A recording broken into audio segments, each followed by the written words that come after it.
নমস্কার, কেমন আছেন সবাই? মাই ব্লগস.এসে আপনারা একবার স্বাগত জানাই। আজকে শুক্রবার আর আজকে শিবরাত্রি। তো আপনাদের মহাশিবরাত্রি সকলকে জানাই প্রীতি এবং শুভেচ্ছা। তো সকালে উঠে পড়েছি, এখন গ্রিন টি নিয়ে বসেছি। আর এদিকে দেখেন, যেই না আমাকে বসতে দেখে একটু সেই চলে আসে। ওদের কাজকর্ম নেই, এখন এসে আমার কোলের উপরে এসে বসবে। যাই হোক, চলেন সকালে গ্রিন টিটা আর মুড়িটা খেয়ে নিই। তারপর আজকে সারাদিন অনেক অ্যাক্টিভিটি আছে, আজকে অনেক ঘুরবো ফিরবো, মজা করব। তো চলেন আগে বাজারটা করে আসি সকালবেলা। তো আপনারা সকলেই জানেন যে আজকে মহাশিবরাত্রি। তো সবাই বাবার মাথায় জল ঢালার জন্য জল আনতে যাচ্ছে বলে বোম। তো যাওয়ার ইচ্ছা ছিল, তো বিশেষ কারণবশত আর যাওয়া হলো না। তবে বাদ দেন, এর পরের বছর হয়তো যাব। তবে আজকে সারাদিন অনেক অ্যাক্টিভিটি আছে, আজকে যাব ঘুরতে। তবে ঘুরতে যাব যে বাড়ি একেবারে অনেকটা দূরে সেটা একবারে নয়, সেটা যাব কয়েকদিন পরে। সেটা আপনারা যখন নেক্সট ব্লগ আসবে সেই ব্লগগুলোতে আপনারা দেখতে পাবেন। আর আজকে যাব বাড়ির আশেপাশে একটু ঘুরতে। তবে চলেন, অনেক অ্যাক্টিভিটি আছে, অনেক মজা হবে সারাদিনটা। তো খুব তাড়াতাড়ি আজকে বাজারটা সেরে নিই। চলে এসেছে একটা দিদার কাছে, তো মা বলেছে বড়ি নিয়ে যেতে। তো বড়ি নিলাম, 20 টাকা সহ বলছে। তবে বড়িটা স্বাদটা ছিল অতটাও ভালো না, জানেন, দামটা নিলেও ঠিকই। তবে চলেন সবজি বাজার যে কটা আছে সে কটা করে নিই, দিয়ে চলে যাবো বাড়ি। আর বাড়ি যাওয়ার সময় দেখছেন সামনে, এটা আমাদের দীপা লজ। এটা আমি অনেকবারই দেখিয়েছি আপনাদের ব্লগে। তো একটু আগে যে বললাম যে সামনে যে ব্লগগুলো আসবে সেই ব্লগগুলোতে দেখবেন যে ঘুরতে গেছি। তো সেই জায়গাটাতে যাবো, সেটা জায়গাটা হলো মায়াপুর। তো আপনারা অনেকেই গিয়েছেন, তা আপনাদের অনেকের কাছে অনেক বিশেষত্ব কিছু নেই বা নতুন কিছু নেই। তবে আমি যাচ্ছি অনেক দিন পরে, এর আগে একবার গিয়েছিলাম। তবে চলেন, আশেপাশে ঘোরার মতন সেই জায়গাটাই আছে। তবে ঘুরতে যাব বললেই যে ঘুরতে যাওয়া হয় সেটা তো একবারেই না, সেটার জন্য অনেক প্রিপারেশন, অনেক কিছু দরকার হয়। তো সবচেয়ে বেশি দরকার হয় টাকা এবং সময়ের। তো সেই দুটো যখন ম্যানেজ হয়ে ওঠে তখনই ভাবি যে না একটু ঘুরতে যাই। তবে চলেন, অনেক গল্প করলাম, অনেক গল্প করতে করতে চলে এসেছি আমাদের এই পাশের মন্দিরটাতে। তো এখানে আমাদের কীর্তন শুরু হয়েছে আমাদের বাড়ির ঠিক পাশেই। আর এখানে আজকে শিবলিঙ্গ, তো বাবার মাথায় জল ঢালবে সবাই। তো ভাবলাম যে বাবার দর্শনটা প্রথমে করে দিয়ে যায়। এই পুণ্যভূমিতে আমার মতো অপদার্থের জন্ম হয়েছে। এই পুণ্যভূমিতে জন্মগ্রহণ করেছি, এই বাংলার মধ্যে জন্মগ্রহণ করেছি।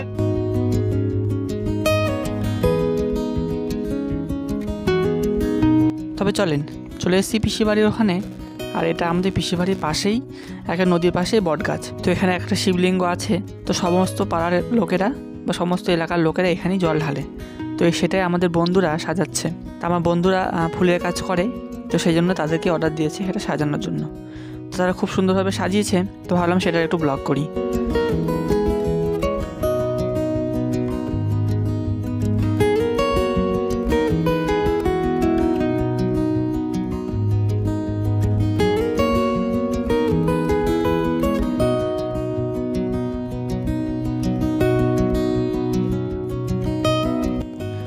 তবে চলেন, ওরা সাজাতে অনেকক্ষণ আগে থেকে শুরু করে দিয়েছে। তো ওগুলো আর ঘন্টাখানেকের মতন কাজ আছে।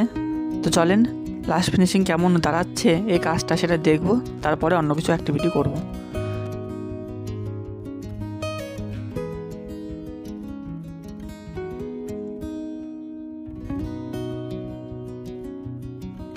ব্যাস হয়ে গেছে এবার কাজটা। বেশ লাগছে কিন্তু বলেন, অনেকক্ষণ ধরে কাজটা করেছে তারা, সকাল 8টা থেকে প্রায় 1টা পর্যন্ত 4-5 ঘন্টার কাজ করেছে। তবে বেশ সুন্দর লাগছে কাজটা বলেন। তবে চলেন, এখন চলে এসেছি নদীতে। তো দুপুরবেলা স্নানটা সেরে নিই। তো দেখেন নদীটা কত সুন্দর লাগে। আমি যখনই আসি তখনই ভিডিওটা করি এখানকার।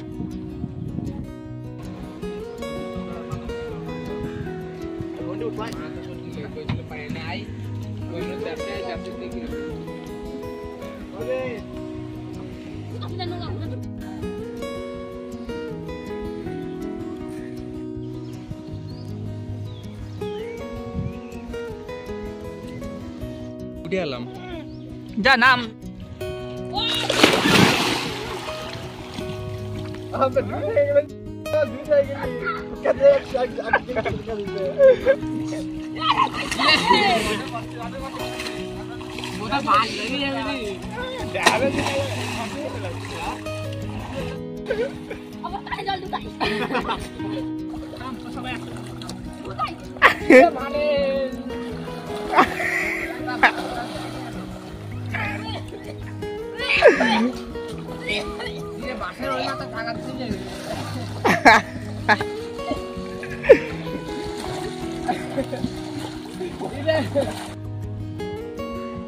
চলেন, হয়ে গেছে স্নান করা।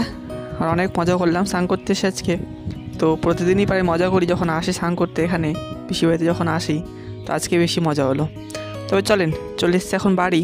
আর এখন বাজছে প্রায় রাত 8টা। তো তখন আর ভিডিও করিনি, তো ভাবলাম যে পরে করব, তো কিন্তু করা হয়নি। তবে চলেন, এখন চলে এসেছি বাড়ি। তো আজকে যেহেতু শিবরাত্রি, তো আজকে সারাদিনটা সেরকম নিরামিষই খেতে লাগবে। তো দুপুরবেলাও খেয়েছিলাম নিরামিষ। তো আজকে রাতেবেলা ভাবলাম যে কিছু ভালো মন্দ কিছু করা যাক। তো সেজন্য আজকে করব বাসমতি পোলাও, আর এদিকে করব মটর পনির। তো মটর পনিরটা অনেকটা ভালো লাগে বাসমতি পোলাওয়ের সাথে, সেজন্য অন্য কিছু আর করলাম না। তবে চলেন আগে পনিরটা ভেজে নিই। পনিরটা একটু বড় বড় সাইজ করে কাটলাম। তো অন্যান্য দিন ছোটো ছোটো সাইজ রাখি, তবে আজকে ভাবলাম যে না, একটু বড় বড় সাইজই থাক। তো আমরা কয়েকটা বন্ধু মিলে করছি। তো বেশ মজা হলো সারাদিনটা। আজকে রাতেবেলাও মজা, বন্ধু সবাই মিলে পিকনিক মতনই করছি। তো চলেন পনিরটা আস্তে আস্তে ভাজা হোক, আজকে আপনার সাথে কিছু কথা শেয়ার করি। তো এটা আপনারা অনেকেই জানেন যে আমি ফাস্টফুডের দোকান করি প্রায় 8 থেকে 9 বছর হয়ে গেল। তো সেই দোকানে কোনো সময় ভিডিও করা হয়নি, মানে আগে প্রথমে কয়েকটা ভিডিও দিয়েছিলাম, তো সেগুলো প্রায় এখন দেখা হয় না, মানে সেগুলো প্রায় এখন ডিলিট করে দিয়েছি। তো সেই জন্য আমি ভেবেছি যে আমি সমস্ত কিছু দোকানে আপনাদের সাথে শেয়ার করব, যে দোকানে আমার কী কী থাকে বা দোকানে কী কী রাখি বা কী কী আইটেম থাকে, আর দোকানটা আমি কীভাবে করি বা কীভাবে বেচাকেনা করি, সমস্ত কিছু ভিডিও আপনাদের সাথে আস্তে আস্তে আমি আনবো। তবে চলেন পনিরটার দিকে ভাজা হয়ে গেল। তবে চলেন বাসমতি পোলাও করার জন্য কড়াইতে একটু ঘি দিয়ে দিলাম। ঘি দিয়ে আস্তে আস্তে কাজু আর কিশমিশটা ভেজে নেব। তবে আজকে অনেকটা পরিমাণে দিয়েছি, আজকে আর কম করে দিচ্ছি না। আজকে কাজু যেমন দিয়েছি সেরকম কিশমিশও দিয়েছি সমানভাবে। তবে চলেন লাল লাল করে আগে কাজুটা, তারপরে কিশমিশটা ভেজে নিলাম। এরপরে আস্তে আস্তে চালটা দিয়ে ভাজবো।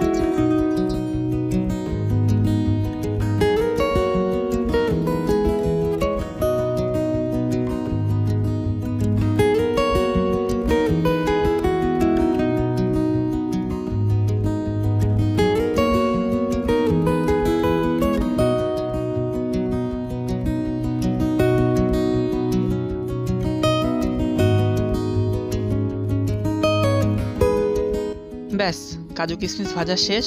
আস্তে আস্তে কড়াইতে একটু ঘি দিয়ে দিলাম, যে আস্তে আস্তে এলাচ, দারচিনি, লবঙ্গ সমস্ত কিছু দিয়ে হালকা করে ভেজে নিচ্ছি।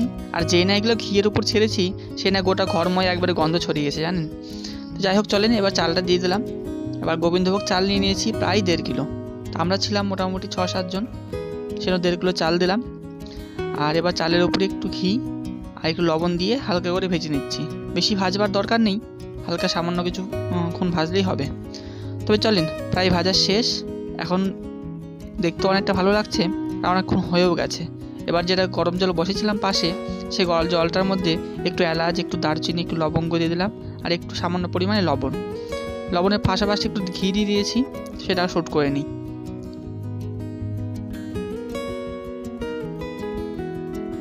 আপনারা হয়তো খেয়াল করছেন যে প্রথম যে ভয়েসটা আমি দিয়েছি, সেই ভয়েসটা শুনতে একটু ভালো লাগছিল, বাট এখনকার যে ভয়েসগুলো আমি দিচ্ছি সেগুলো শুনতে অতটা ভালো লাগছে না। তো এখনকার ভয়েসগুলো ভালো না লাগার কারণ হলো, আমার যে মাইকটা ছিল সে মাইকটা অলরেডি খারাপ হয়ে গেছে।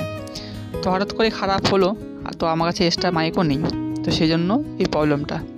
যাই হোক চলেন আজকে হেডফোন দিয়েই কোনো রকম ভয়েসটা রেকর্ড করি, পরে একটা হেডফোন আমি অর্ডার দেবো। তো জলটা তখন ফুটে গেছিলো, তো ভাজা কাজু আর কিশমিশটা তখন দিয়ে দিয়েছিলাম, দিয়ে চালগুলো দিয়ে দিয়েছিলাম, দিয়ে দম বন্ধ করে দিয়েছিলাম, দিয়ে খানিকক্ষণ পরে ঢাকনাটা খুলে এই অবস্থা। তো প্রায় 60% মতন হয়ে গেছে। আর একটু দমে রাখবো, আর একটু দমে রাখলে ভাতগুলো ঝরঝর হয়ে যাবে আর পোলাওটাও খুব সুন্দর হয়ে যাবে। আর এখন নামানোর আগে একটু চিনি দিয়ে দিচ্ছি, আর লবণটা আমি একবার চেক করে নিয়েছিলাম। তো তবে চলেন প্রায় হয়ে গেছে। ব্যাস গোটা ঘরময় একবারে গন্ধতে মামা করছে। তো দেখতেও অনেকটা ভালো লাগছে আর খেতেও প্রচুর ভালো হয়েছিল। আপনারা সকলে ট্রাই করবেন হয়তো। তো বাসন্তী পোলাওটা আমি আমার মতন করে করলাম। আমি জানি যে আপনারা যারা আমার ভিডিওগুলো দেখছেন তারা অনেকেই পারদর্শী তো রান্নার পিছনে, তো আমার সেটা বলাটা সাজে না, বাট আমি আমার মতন বললাম, আমি আমার মতন করলাম। যদি আপনাদের ভালো লেগে থাকে রেসিপিগুলো তাহলে অবশ্যই ট্রাই করতে পারেন। ব্যাস ওদিকে বাসন্তী পোলাওটা হয়ে গেছে, আর এদিকে পনিরের তরকারিটা আমি বসিয়ে দিয়েছি। এটা মটর পনির করব, তাই মটরটা পরে দেবো। আমার একটা বন্ধু দিয়ে দিয়েছে কয়েকটা, তা আমি এখানে ইউজ করেছি গাজর, আলু, এই দুটো সবজি, আর কিছু কাঁচা লঙ্কা দিব, আর দেবো মটর। তো মটরশুঁটিগুলো আমি ছাড়িয়ে নিয়েছি, তো পরে ওটা অ্যাড করব। তো মটর পনিরটা প্রচুর ভালো লাগে এই পোলাওয়ের সাথে। তবে চলেন মোটামুটি ভাজা হয়ে গেছে, এখন আমি মশলাগুলো দিয়ে দিলাম। তো এই মশলাটার মধ্যে আছে একটু কাজু, একটু কিশমিশ, একটু আদা, একটু কসুরি মেথি, একটু গোটা জিরা, গোটা ধনা। তো এই সমস্ত দিয়ে আর একটু কাঁচা দুধ দিয়ে আমি এটা মশলা করে নিয়েছি। আর এখানে পরে থেকে দিলাম হলুদ, একটু কসুরি মেথি। তো রঙটা খুব সুন্দর এসছে, যেহেতু এটা কাশ্মীরি লাল মির্চ দেওয়া আছে আর একটু লঙ্কার গুঁড়াও এখানে দেওয়া আছে। তো যাই হোক চলেন, এবার মটরগুলো আমি দিয়ে দিলাম, তাই হালকা হিটে কিছুক্ষণ কষুক, তারপর আমি জল অ্যাড করব।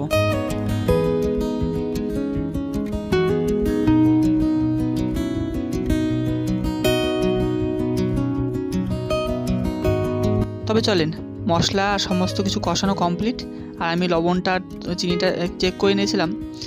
তো আমি এখন ইউজ করছি কাঁচা দুধ। আমি প্রথমে ভেবেছিলাম যে জল দিয়ে করব, তো আমার একটা বন্ধু বললো যে না, আজকে দুধ দিয়ে করা যাক। তো আমি কোনো খাবার দুধ ইউজ করতাম না, জানি না যে কেমন হবে। তো দেখলাম যে না, দুধ দিয়ে করেছি, তো স্বাদটা খুব ভালো এসেছিলো।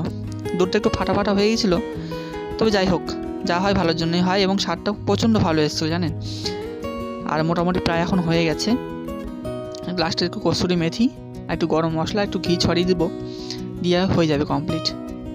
তবে চলেন, অনেক রাত হলো, ভিডিও তাহলে আজকে এখানেই শেষ করছি। আর আপনাদের আমাদের এই ভিডিওগুলো কেমন লাগে সেটা অবশ্যই কমেন্টের মাধ্যমে জানাবেন।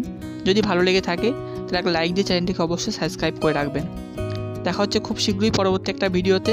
ততদিন সুস্থ থাকেন, সাবধানে থাকেন। ধন্যবাদ।